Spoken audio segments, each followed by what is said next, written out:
Hey guys, welcome back to నిక్సరూస్ creation. నేను ఇవాళ వేసవికాలం స్పెషల్లో చింత చిగురు పచ్చడి తయారు చేస్తున్నాను అనమాట. ఇప్పుడు టైం అనమాట, ఇప్పుడు బాగా వస్తుంది చింత చిగురు.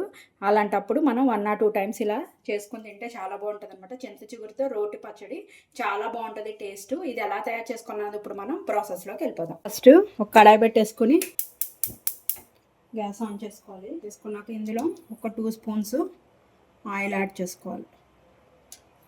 నేను చటాక్ తీసుకున్నాను కదా చింత చిగురు, దానికి ఒక 3 స్పూన్స్ ధనియాలు యాడ్ చేసుకుంటున్నాను. ఒక పావు స్పూను మెంతులు, ఒక పావు స్పూను ఆవాలు. ఒకవేళ మీ దగ్గర ఫ్రెష్గా మెంతిపిండి ఉంటే కనుక అది కూడా యాడ్ చేసుకోవచ్చు. నా దగ్గర ఉంది కానీ అయినా కూడా నేను ఫ్రై చేస్తున్నాను ఇప్పుడు. అండ్ ఇందులో ఒక పావు స్పూను జీలకర్ర. గ్యాస్ని లో ఫ్లేమ్లోకి అడ్జస్ట్ చేసేసుకుని స్పైసీకి తగ్గట్టు మిరపకాయలు నేనైతే ఒక 8 అయితే యాడ్ చేసుకుంటున్నాను. దీనికి ఒక 5 వెల్లుల్లిపాయ రెబ్బలు తీసుకొని చక్కగా కొంచెం గోల్డెన్ బ్రౌన్ కలర్ వచ్చే వరకు వీటిని ఫ్రై చేసుకోవాలి. ఇందులోనే ఒక 2 స్పూన్స్ తెల్ల నువ్వులు కూడా యాడ్ చేసుకోవాలి. ఇట్లన్నిటిని కూడా దోరగా వేయించుకోవాలి.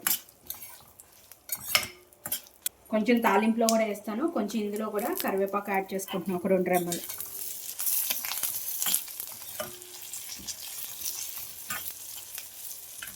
ఇప్పుడు గ్యాస్ ఆఫ్ చేసేసుకుందాం.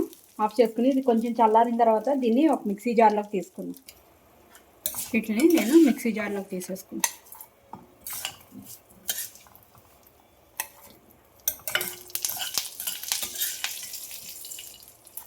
రోల్ ఉంటే కనుక రోల్లో కూడా చేసుకోవచ్చు అనమాట. ఈ ఎంత క్వాంటిటీ పట్టే అంత రోల్ నా దగ్గర లేదు, సో అందుకోసమనే నేను మిక్సీ జార్లో చేస్తాను. ఇదే కడాయిలో ఒక స్పూను ఆయిల్ వేసుకొని గ్యాస్ ఆన్ చేసుకొని లో ఫ్లేమ్లో పెట్టేసుకొని చింత చిగురు వేసుకోవాలన్నమాట. నేను వాష్ చేసుకున్నదే అండ్ కొంచెము ఆయిల్లో ఫ్రై చేశాను అనమాట.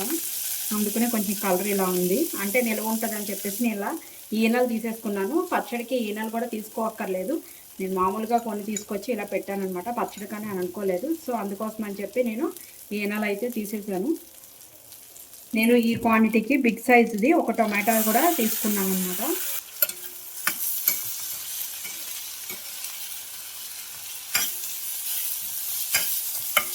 చక్కగా మగ్గిపోవాలి. టమాటో అండ్ చింత చిగురు రెండు కూడా ఒకసారి వేసుకుంటే సరిపోతుంది. లో ఫ్లేమ్లో పెట్టుకొని చక్కగా మగ్గనివ్వాలి.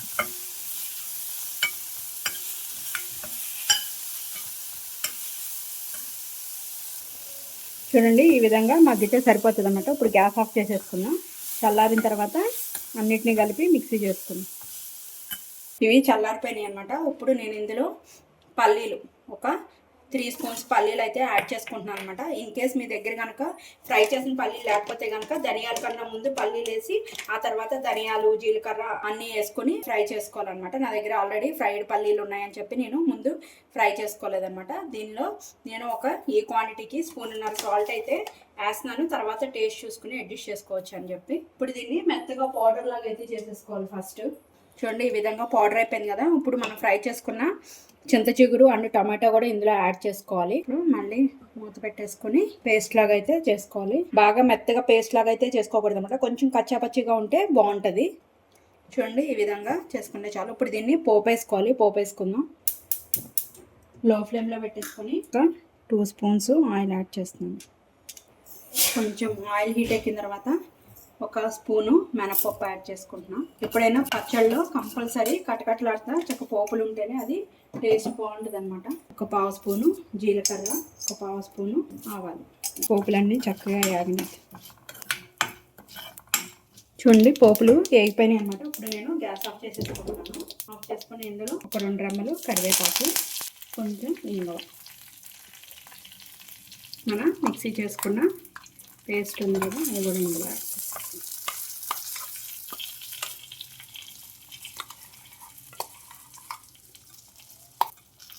మీడియం సైజు ఒక పచ్చి ఉల్లిపాయని ఇలా చిన్న చిన్న ముక్కలు కట్ చేసుకుని అది కూడా ఇందులో యాడ్ చేసుకోవాలి. అప్పుడు పచ్చి ఉల్లిపాయ వేసుకుంటే ఏంటంటే టేస్ట్ అన్నది బాగుంటుంది అనమాట అందులో, అలా మనం తినేటప్పుడు. సరే, మొత్తం కూడా కలిపేసుకొని ఒకసారి టేస్ట్ చూసుకుందాము. ఒకవేళ ఉప్పు ఏం సరిపోతే కనుక ఇప్పుడు ఇలా మూకిట్లో వేసుకుని కలిపేసుకోవచ్చు. నాకు కొంచెం తక్కువైంది, ఒక పావు స్పూను నేను యాడ్ చేసుకుంటున్నాను. రైస్లోకి సరిపోవాలి కదా. ఉత్తిగా తింటే సరిపోయింది, బాగుంది. బట్ రైస్లో సరిపోవాలి కాబట్టి ఇంకొంచెం యాడ్ చేసుకున్నాను అనమాట. ఇప్పుడు దీన్ని సర్వింగ్ బౌల్లో తీసుకున్నాను. నా స్టైల్లో చింత చిగురు పచ్చడి అయితే రెడీ అయిపోయిందనమాట. ఇది వేడివేడి అన్నంలో నెయ్యి వేసుకొని తింటే చాలా బాగుంటుంది. చల్లన్నంలో తిన్నా కూడా సూపర్ ఉంటుంది అనమాట. ఇది ఒక 1 వీక్ వరకు నిల్వ ఉంటుంది అనమాట. సో ఈ డిష్ మీరు కూడా తయారు చేసుకోండి. టేస్ట్ ఎలా ఉందో నాకు కామెంట్ చేయడం అయితే మర్చిపోకండి. మీరు కనుక ఫస్ట్ టైం నా ఛానల్ చూస్తుంటే సబ్స్క్రైబ్ చేసుకోండి. ఇలాంటి మరికొత్త వీడియోస్ కోసం బెల్ బటన్ ప్రెస్ చేయడం అయితే మర్చిపోకండి. ఈ వీడియోని మీ ఫ్రెండ్స్ అండ్ ఫ్యామిలీ మెంబర్స్కి కూడా షేర్ చేయండి. Thank you guys.